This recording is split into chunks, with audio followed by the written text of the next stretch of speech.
Ina yabo a gare ka ya Allah, tsarki ya tabbata a gare ka, ban isa in yabe ka kamar da kai ba kanka ba. Ina salati da sallama ga shugaban halittu Annabi Muhammad da alayensa da sahabbansa baki daya. Ba haka ƴan uwa masu kallo, assalamu alaikum wa rahmatullahi wa barakatuh. Barkanmu da saduwa a wannan lokaci. Insha Allah ta'ala yanzu zamu tattauna game da wata magana mai hatsari wacce Amurka ta yi. Na'am, Amurka ta yi, haka ya kamata a faɗi kai tsaye na cewa Isra'ila tana da yancin kwace gabaki ɗayan gabas ta tsakiya, gabaki ɗaya har da Saudiyya da sauran ƙasashen Larabawa. A takaice dai da sannu abin ɓoye na fitowa fili. Yau Amurka wacce take ikirarin yaƙi da mamayar ƙasa, take ikirarin yancin ɗan adam, ita ce take goyon bayan wato Isra'ila na da haƙƙin kwace gabas ta tsakiya gaba ɗaya, wanda ya haɗa da Gaza da ainihin Egypt, Iraki har da ƙasar Saudiyya. Wannan magana ta zo ne a harshen Mike Huckabee, jakadan Amurka a Isra'ila. A takaice dai bayan jimawa da aka yi ana ɓoye-ɓoye game da sabuwar wato Isra'ila ko Isra'ila babba wacce wato Netanyahu yake ta ikirarin za su kafa, wacce aka ce ma'anarta shine mamaye gabaki ɗaya gabas ta tsakiya da kwace iko da yankuna gaba ɗaya na gabas ta tsakiya. Amurka take rara gefe akan waɗannan maganganu. Ƙarshe Amurka ta fito ta bayyana matsayarta a ƙarƙashin gwamnatin Donald Trump. Wannan shine muhimmin abin da zamu tattauna akai a cikin wannan shiri a yanzu insha Allahu ta'ala. Sai dai gabanin mu kutsa cikin shirin ga faɗakarwa game da gidauniyar mu ta marayu. Kamar da muka sani mun dauko gagarumin aiki na lada a wannan watan na ciyarwa ga marayu. Sai dai masu karaman karfi na ƙara yawa. Samu karuwar mabukata na ta kawo koke, suna kokantawa game da yunwa da halin rayuwa da suke ciki, suna so a taimaka musu daga cikin wannan gidauniya. Babban kalubalen da muke fuskanta a yanzu a cikin gidauniyar mu, mabukata kala biyu ne muke da su. Bayan mabukata waɗanda matsalar su ta abinci ce da kullum, akwai waɗanda suka zo mana da matsalar uniform din makaranta na yaran su, marayu ne. Yayin da wasu suka zo da matsalar gidan haya, kuɗin da ba zai gagari ita wannan gidauniyar ta biya ba. Wata za ta zo ta ce ita abin da take biya dama ɗaki ɗaya ne da ita da yaranta 50,000 ne. Wata za ta ce ita abin da take nema 1000 kaza za a cika mata. Duk da irin zaka ji abin ba abin da ya gagari wannan gidauniya ta mu ba. To domin tabbatar da wannan aiki muna ƙara faɗakar da 'yan uwa game da saka tallafi a cikin wannan gidauniya. Zuwa yanzu dai bayan 1 ga watan Ramadana zuwa yanzu da muka buɗe gidauniyar, mun sami tallafin kuɗi kimanin naira 270 da 'yan kai. Don haka kofa buɗe take a ci gaba da saka tallafi, wanda ina ganin duba da yanayin wato mutane na fahimci a yunwace suke sosai saboda yawan kwankwasa da ake.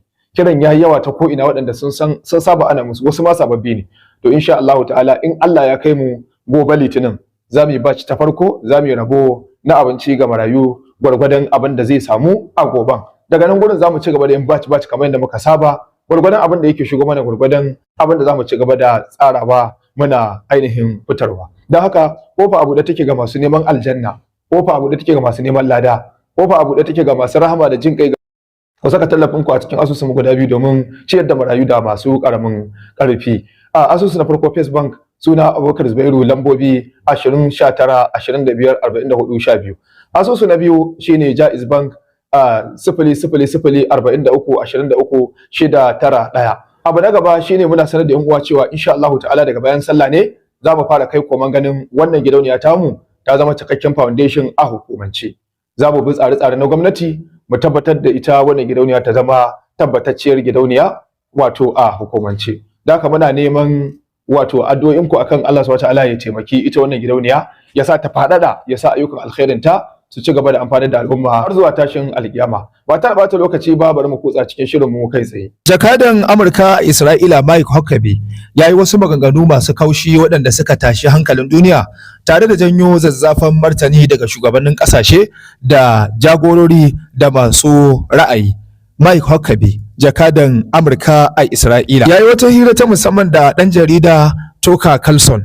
Yayin wannan hira ya yi waɗannan kalamai waɗanda suke cika baki, suke tada jijiyar wuya, suke ƙara bayyana manufofin turawa mulkin mallaka a fili.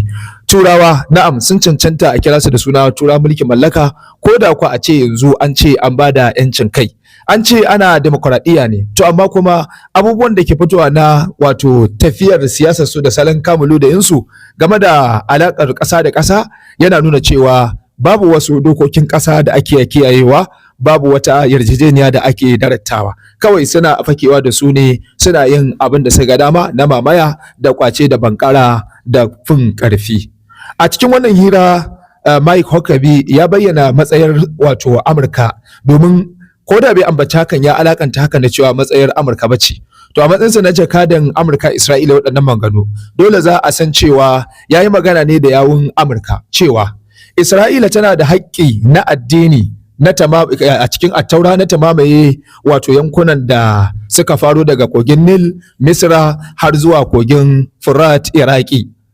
Kogin Nil wanda ya faru daga Egypt da Furat na Iraki tana da ikon kwace waɗannan ƙasashe. A cewar Mike Huckabee, ba tare da kunya ba tare da jin tsoron wani ba, cikin ƙarfin hali ya ce ainihin Isra'ila ba ta aikata kowane irin laifi ba don ta kwace ƙasar Siriya da ƙasar Lebanon da Iraki da Misra da Saudiyya da sauran ƙasashen gabas ta tsakiya.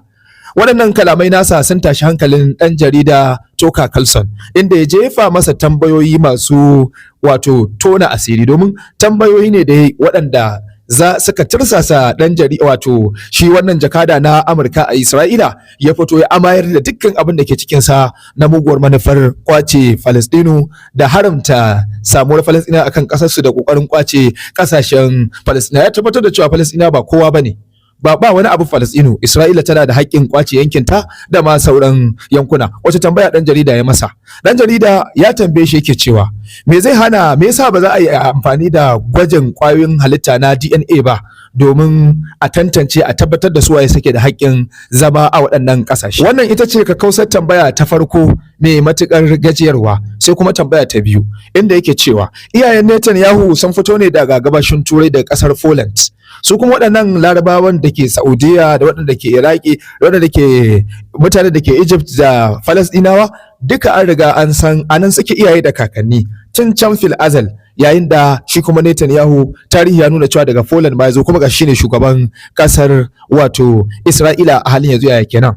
Yayin da dan jarida ya kada wato Mike Huckabee ya kada baki kai tsaye sai ba da amsa da cewa Isra'ila tana da yanci, tana da haƙƙi na ta kwace wannan yanki. A takaice ba da amsa game da cewa ai gwaji na ƙwayoyin halitta babu amsa, domin an ya san ba wajen su bane. Ya san ba wajen su bane. Maganar cewa Netanyahu bako ne a gurin, waɗannan kuma 'yan asalin guri ne, duk yayi watsi da wannan.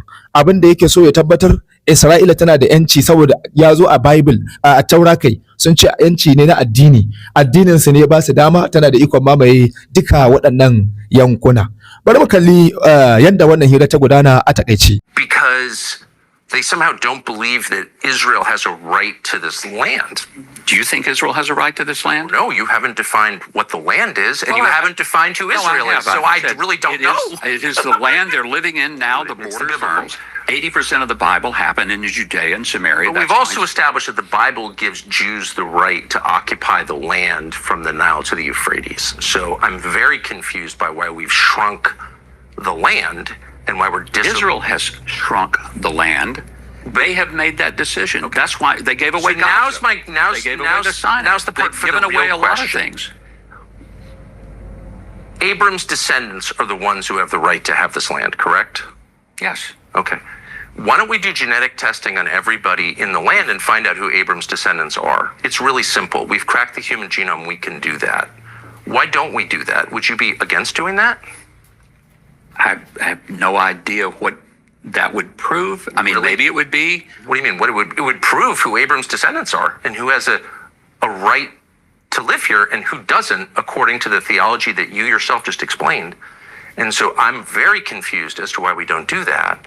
If you believe the theology that you've just explained to me. Would we do that all over the world? Well, and everybody this is the only country in the world that you've said has this covenant with God, that this people have a moral and legal right to the land. What about people who convert to Judaism? Would they have a right?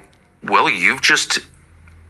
I mean, there are converts to Judaism, so you just told they can make Aliyah. They may not have. You've just DNA. told me that it doesn't matter. You told me moments ago, I'm trying to keep track, okay, that it doesn't matter whether or not you believe in God or whether or not you practice Torah Judaism or Rabbinic Judaism, which is something else that I don't even know if we should, I don't even know what that means. But it doesn't matter whether you're, quote, a religious Jew or not. What matters is that you are part of the Jewish people to whom God gave this land that extends from the Nile to the Euphrates.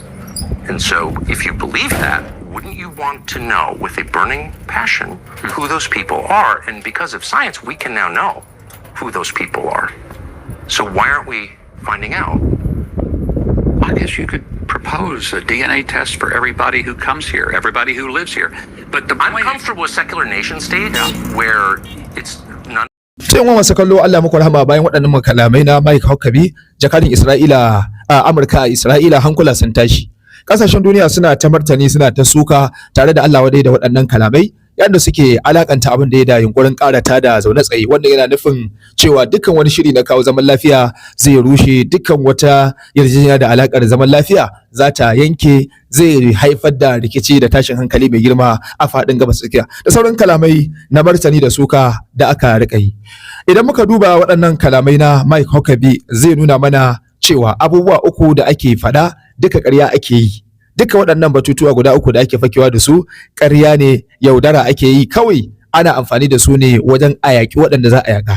Idan masu yaƙar waɗanda suke kafa waɗannan dokoki suka zo, doka ta bata kansu ba za su yi aiki da ita ba, za su take dokan ne su aikata abin da suke so. Waɗannan abubuwa guda uku da dokokin da tura suka shimfiɗa suka ce suna yaƙi da su su ne na ɗaya annexation, kwacen ƙasa da ƙarfi, nuna fin ƙarfi da cin iyakokin ƙasa da kwace ƙasar wasu. Abu na biyu shine extremism, yaƙar tsatsauran ra'ayin addini da ɓangaranci da nuna wariyar launi. Sai kuma abu na uku shine terrorism, ta'addanci. Duka maganganun Mike Huckabee sun nuna cewa an yi watsi da waɗancan dokoki da suka haɗa waɗannan laifuka, sannan su ɗin sun sanya rigar aikata irin waɗannan laifuka ɗin, wanda abin da ya faɗi ya fassara abin da suka yi a baya ne da abin da za su iya yi nan gaba in sun samu dama. Abu na farko, mas'alar annexation, kwacen ƙasa. Shin ba Amurka da Turai ne suke sukar Rasha ba da yunkurin kwace ƙasar Ukraine? Duka suna tuhumar Rasha da cewa suna ƙoƙarin yin annexation, kwacen ƙasa, da wannan dalilin ne suke yakar Rasha a matsayin Ukraine na ƙasa mai cikakken iko tana da shugaban ƙasa, dan mai Rasha za ta mata ƙarfa. Yau ga shi da maganar da hannun Amurka da mai magana da yawunta wato Mike Huckabee jakadan Amurka Isra'ila yana cewa Isra'ila tana da yanci na annexation a faɗin gabas ta tsakiya. Idan wani zai yunkurin kwace wani yanki na wata ƙasa ko wata ƙasa guda ɗaya ya zama to ɗan ta'adda a wajen su, har ƙungiyar tsaro ta NATO ta ce ɗan ta'adda ne saboda zai annexation, to ya kuma wanda yake ƙoƙarin kwace gabas ta tsakiya gaba ɗaya, dukkan ƙasashen gabas ta tsakiya yana ikirarin zai kwace su, kuma amma ya fito yake ikirarin wato yake cewa suna da yancin hakan. Ba shakka wani ya nuna cewa wancan tuhuma da suke wa Rasha da wasu kasashe da suke zuwa su yaƙa in sun yi yunkurin yin hakan wani abu ne kawai na siyasa da yaudarar al'umma. Abu na biyu shine extremism, tsatsauran ra'ayin addini. Shin ba su suke sukar addinin musulunci da cewa yana da tsatsauran ra'ayi ba? Suna tuhumar dokoki na addinin musulunci, suna tuhumar dukkan wani tsari da addinin musulunci ko mace mafi yawa za su ce sun yi tsauri. Misali wanda ya kashe rai a kashe shi, suna sukar wannan. Kashe wanda ya zina yana da aure, suna sukar wannan. Yan bulala 100 ga mazinaci, suna kallon hakan kamar take haƙƙin ɗan adam ne. Suna sukar wato wannan tsare-tsare na addinin musulunci. Sun ce suna yaƙi da hakan, kowane ɗan adam yana da yanci ya gina rayuwarsa a yanda yake so. Abin mamaki waɗanda suke da wannan ra'ayin suke jima suna sukar addini, yau su suke extremism. Yau ga shi suna goyon bayan wato Amurka da kanta ta fito ta wakilta jakadanta a Isra'ila yake kafa hujja ta Yahudanci a matsayinsa na tsohon fasto wanda ya fito daga yake da aƙida ta wato Christian Zionism, wato Kiristoci ne masu goyon bayan Yahudawa, suna ganin cewa abin da Yahudawa suke kamar daidai suke aikatawa. To yana ikirari, yana mai kafa hujja da cewa kamar attaura ce ta ba su dama, littafin su na Yahudanci ya ba su dama su mamaye ko ina, kuma wannan Allah suke wa ƙarya, ba Allah bai halatta musu ba, kamar yadda Allah ya ba mu labarin cewa suna cin dukiyar mutane, an yi magana su ce ya halatta su ci, da makamantan wato abubuwa da suke yi. To kaga anan inda wani ne ya kafa hujja da dalili na addinin sa zai zartar da hukunci akan wani, za su ce yayi ta'addanci. Ko da wani zai kafa hujja da dalili na addinin sai kori wani daga wani waje, za su ce ya keta yancin dan adam. To anan ne zan ce abin da suka aikata bayan annexation da extremism ya hada ma da wato human right abuse, wato keta yancin dan adam. Akwai tozarta yancin dan adam cikin abin da suke shirin aikata. Da haka abubuwa hudun nan, annexation, kwacen kasa, sai abin da ya shafi extremism, tsauran ra'ayi, wannan akan shi muke magana. Sai abu na uku shine terrorism, sai na hudu shine human right abuse.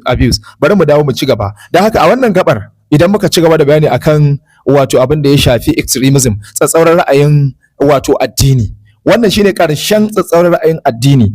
Mike Huckabee ya rika kafa hujja da cewa Attaura ce ta ba su dama, suna cewa a cikin littafin su yazo, wanda Attaura mun san littafi ne da Allah ya saukar, Yahuda suka jirkita, suka zuba ƙaryayyaki a ciki, suke yin abin da suke da dama na son zuciya, wanda akan haka ne abubuwa suka sauka akan su na tsinuwar Allah subhanahu wata'ala. To da haka kaga anan sun tozarta wannan ka'ida, da haka ba su da baki a yau na fitowa su ce wani yayi tsatsauran ra'ayin addini, su suke da tsatsauran ra'ayin addini. Ina maganar dokokin ƙasa suke? Bai kafa hujja da dokokin ƙasa ba, cewa dokar ƙasa ta hana wani ya kwacewa wani ƙasa. A'a, Attaura ta bashi dama, ma'ana idan abu ya zo a cikin littafin su ko dokar ƙasa ba ta so za su taka. Kaga wannan ya nuna suna against din dokokin musulunci ne bisa san zuciya, ba don kiyaye haƙƙin dan adam ba. Su ne mutanen da zamu zo a addinance muna da namu dokokin da musulunci, idan aka kawo wani abu a constitution musulmi suka ce ba su karɓi wannan abu saboda ya saba addinin su, su suke daure gindin a yaƙi wannan tsari na addini. To a yau suna so su kafa dokoki na yahudanci a duniya, su kwace ƙasar da suke so, su aikata abin da suke so. Sai abin da ya shafi gaba ta uku shine terrorism.